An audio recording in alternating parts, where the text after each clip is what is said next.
L'UEMOA, l'Union économique et monétaire ouest-africaine. L'UEMOA, 8 pays, un destin commun, un espace économique harmonisé, ouvert et concurrentiel. L'UEMOA, votre guide au cœur de l'Afrique, des grands événements et des grandes mutations sur Africa.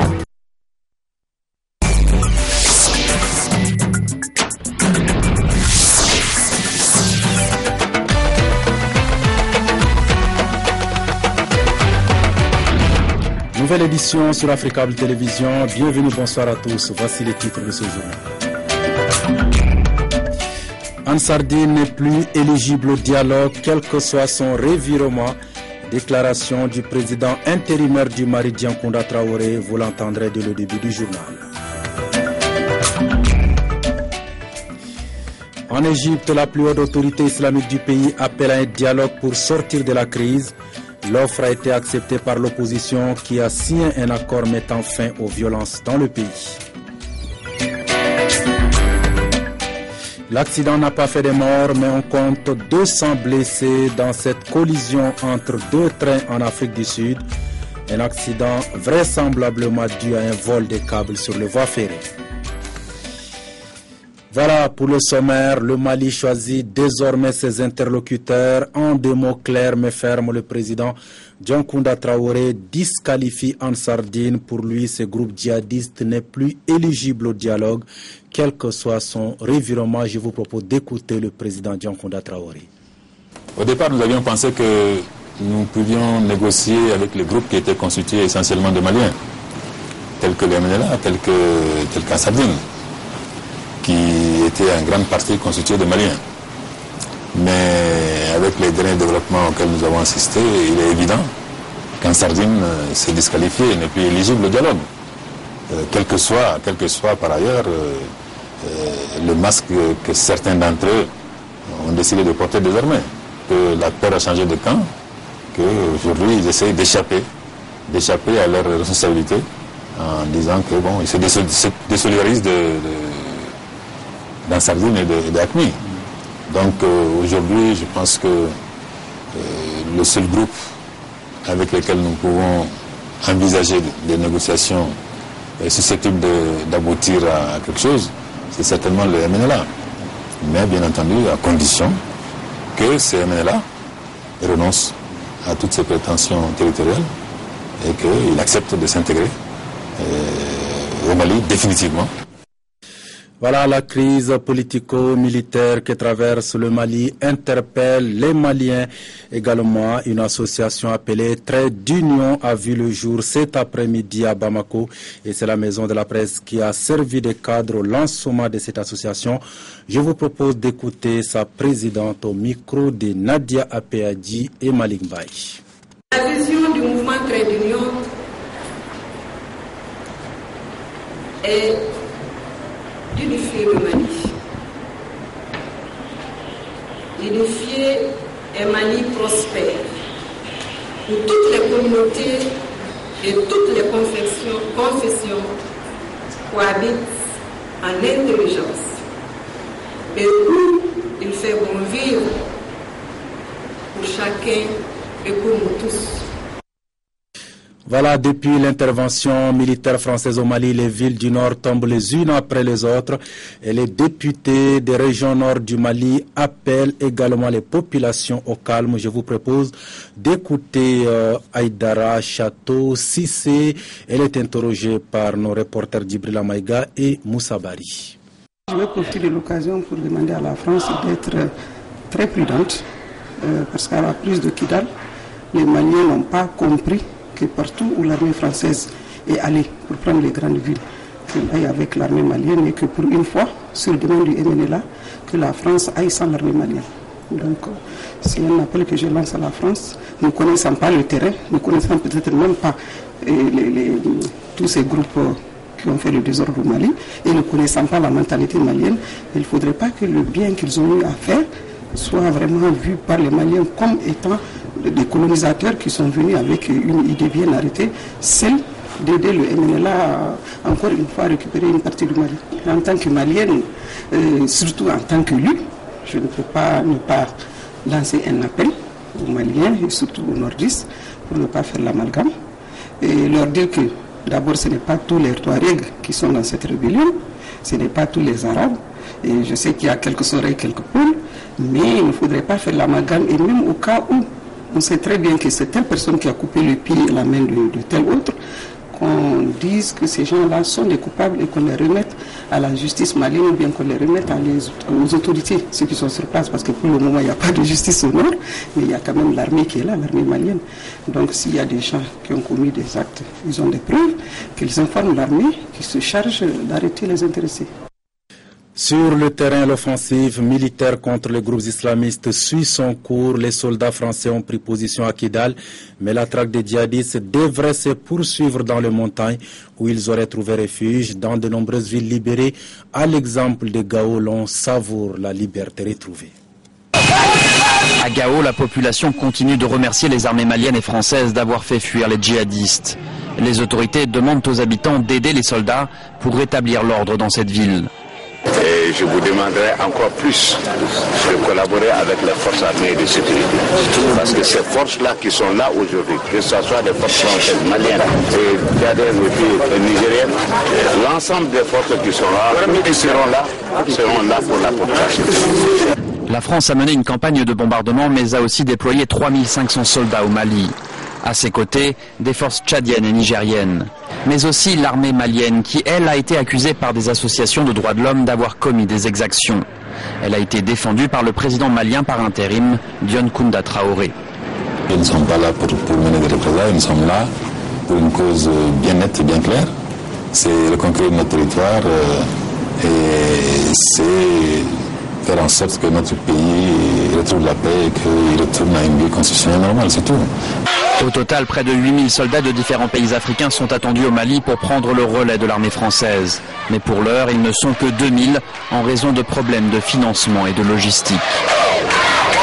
Et le Mali, parlant des financements, il en était question également ce jeudi à Bruxelles lors d'un sommet des ministres européens des Affaires étrangères. L'engagement financier de l'Union était au centre de la rencontre. L'Union européenne a donc débloqué 67 millions de dollars. La France a déjà mis à elle seule 63 millions de dollars de plus sur la table. Un mot d'économie dans ce journal. La Banque malienne de solidarité, la BMS, a tenu ce jeudi la 35e session de son conseil d'administration. J'y parviens. L'objectif de cette rencontre était l'examen et l'adoption du budget 2013. Compte rendu, Kadi Diakité Moussabari. Ce conseil d'administration de la Banque malienne de solidarité intervient dans un contexte marqué par la crise que traverse le Mali, une crise qui a eu des répercussions sur la BMS, notamment une forte baisse des dépôts publics et parapublics, mais également une détérioration de la qualité du portefeuille de crédit. Le budget 2013 a été élaboré sur la base des objectifs commerciaux de l'année en cours. Le budget s'articule autour des axes majeurs ci-après. Le soutien accru des institutions de microfinance, la poursuite des financements des petites et moyennes entreprises de tous les secteurs d'activité, un accroissement des interventions en faveur du marché des particuliers, la participation au pool bancaire pour le financement du coton, tant pour les intrants que pour la commercialisation. Malgré ce contexte difficile, le produit net bancaire s'est élevé à 12 milliards 18 millions de francs CFA en fin 2012. Le résultat net est ressorti à 762 millions au 31 décembre 2012, ceci après prise en compte de toutes les pertes enregistrées au nord et les impacts et la prise en compte des impacts de la crise qui ont amené à faire un important effort de provisionnement des risques enregistrés. Ce résultat devrait atteindre 1 milliard 10 millions en décembre 2013.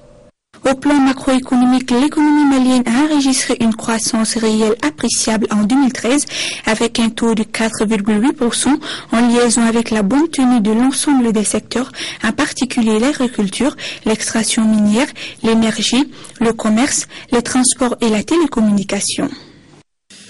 Les ministères sénégalais des Affaires étrangères et de la Défense, l'Organisation internationale de la francophonie et le Centre de politique de sécurité de Genève ont organisé ce jeudi à Dakar un séminaire sur les missions de maintien de la paix. Durant 2 jours, les participants se pencheront sur les capacités techniques et linguistiques des pays francophones dans le maintien de la paix.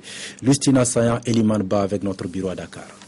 Dans l'objectif de mieux mobiliser les pays francophones en faveur des opérations de paix, les ministères des Affaires étrangères et de la Défense, l'Organisation internationale de la francophonie entre autres, cherchent à davantage aiser les troupes en période de conflit sur le plan technique, capacitaire et surtout linguistique. En effet, il faut noter que 53% des opérations se passent actuellement en zone francophone, alors que seulement 14% des contingents parlent français. On se retrouve avec, dans de nombreuses opérations de maintien de la paix, des contingents dont la langue maternelle n'est pas celle de la population dans laquelle ils sont plongés, ce qui peut parfois poser des difficultés, bien sûr. Et donc, c'est tout ça qu'on essaie de recenser et puis qu'on essaie de voir la façon dont il faut s'organiser pour essayer d'améliorer les choses et de mieux se préparer pour remplir ces opérations de maintien de la paix.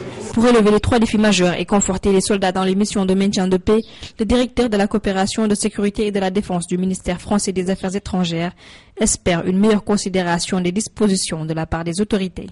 Nous attendons de ce séminaire que face à ce triple défi dont je vous parlais, des propositions, des recommandations puissent être faites aux autorités qui organisent ces opérations de maintien de la paix de façon à ce que leur préparation soit elle-même facilitée.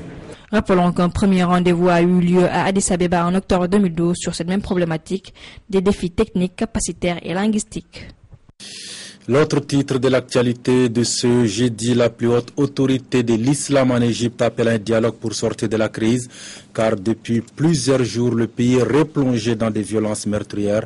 On compte 59 morts et l'économie est en chute libre. Sortir l'Égypte de l'anarchie avec un accord mettant un terme aux affrontements, tel est l'objectif de cette réunion des différentes factions politiques rivales du pays. Autour de la table ronde pour condamner les violences, des religieux et des dirigeants de l'opposition comme Mohamed El Baradei. Nous sommes sortis de cette réunion assez optimistes. Chacun d'entre nous fera son possible avec bonne volonté pour ramener la confiance parmi les différentes factions de la nation égyptienne. Dans cet accord, les signataires s'engagent à dénoncer la violence et à protéger les citoyens. Pour mener cette réunion, le grand imam d'Al-Azhar, la plus haute autorité sunnite en Égypte.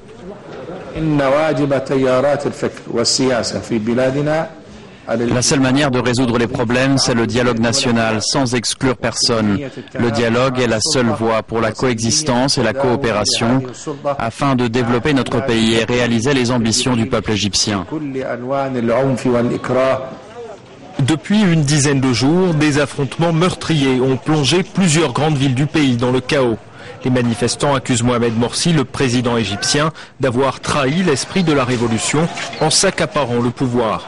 Malgré les discussions, l'opposition a tout de même lancé un appel à manifester vendredi contre le gouvernement en place. 200 blessés, c'est le bilan d'un accident de train survenu près de la capitale sud-africaine Pretoria. Il serait dû à un vol de câbles sur les voies ferrées. Il est 7 heures lorsque les deux trains entrent en collision. L'heure de pointe sur cette ligne de banlieue desservant Pretoria. Une seule voie pour 2 trains. La collision était inévitable. Bilan plus de 200 blessés, dont 2 sont dans un état critique. Non, pas de mort. Le conducteur du train est dans un état stable, bien qu'il soit dans un état critique. Ses jambes sont très gravement touchées, mais pour le moment, il est dans un état stable. Parmi les blessés, il y a de nombreux enfants sur le chemin de l'école. Beaucoup sont encore en observation. Une erreur humaine pourrait être à l'origine de l'accident. Les aiguilleurs avaient dû passer en mode manuel dès l'aube après la découverte d'un vol de câbles sur les voies servant aux transmissions. Autrement dit, ils devaient signaler eux-mêmes aux conducteurs de train si la voie était libre ou non. À 7 heures, elle ne l'était pas. Le vol de câbles, un fléau depuis que le cuivre est devenu un bien précieux. 2000 vols sont enregistrés par an en moyenne sur le réseau sud-africain. Après le choc de cet accident, le ministre des Transports estime qu'il est temps de requalifier ces vols de câbles en tentative de meurtre. Chaque jour, 1 million de passagers transitent sur le réseau Johannesburg-Pretoria. Ce bras de fer entre Israël et la Syrie, Damas affirme qu'un de ses centres de recherche militaire a été bombardé par l'aviation israélienne. Le régime de Bachar al-Assad a donc déposé une protestation officielle auprès de l'ONU. Des avions de guerre israéliens ont violé notre espace aérien et bombardé un centre de recherche scientifique. Un centre militaire situé entre Damas et la frontière libanaise. C'est l'objet d'un communiqué de l'armée syrienne diffusé à la télévision d'État. L'attaque de mercredi aurait fait 2 morts et 5 blessés. Pour l'heure, l'État hébreu se refuse à tout commentaire, mais si l'information se confirme, ce serait la première fois depuis 2007 que l'aviation israélienne intervient en Syrie. Elle avait alors détruit un centre de recherche agricole soupçonné d'abriter des équipements nucléaires. Selon le New York Times, l'agence Reuters et les médias israéliens, cette nouvelle attaque aurait en réalité visé un convoi syrien d'armes à destination du Hezbollah. Selon les sources, il s'agirait soit de missiles anti-aériens russes, soit d'armes non conventionnelles produites dans le centre de recherche militaire en question. Des armes susceptibles de modifier l'équilibre des forces entre l'armée israélienne et le Hezbollah libanais qui vise la destruction de l'État juif. Le Premier ministre israélien s'inquiète de possibles mouvements d'armes chimiques et biologiques de la Syrie vers le Liban. Les demandes de masques à gaz sont en augmentation et le bouclier antimissile Iron Dome vient d'être redéployé dans le nord du pays. Joli coup de marketing pour le PSG. La star anglaise David Beckham signe avec le club français pour 5 mois. Selon les spécialistes du ballon rond, c'est l'un des pieds droits les plus convoités de la planète foot. Mais David Beckham demande que son salaire soit versé au compte d'une association française. On l'écoute. Pendant cette période, je ne percevrai pas de salaire. Nous avons décidé que mon salaire irait à une œuvre caritative, une association parisienne pour les enfants.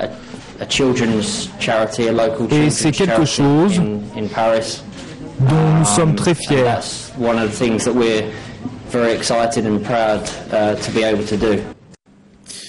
Voilà, c'est la fin de ce journal. Merci de l'avoir suivi. Passez d'excellents moments en compagnie d'Africable Télévision. Je vous retrouve demain, même place, même heure pour une nouvelle édition sur Africable Télévision. À demain.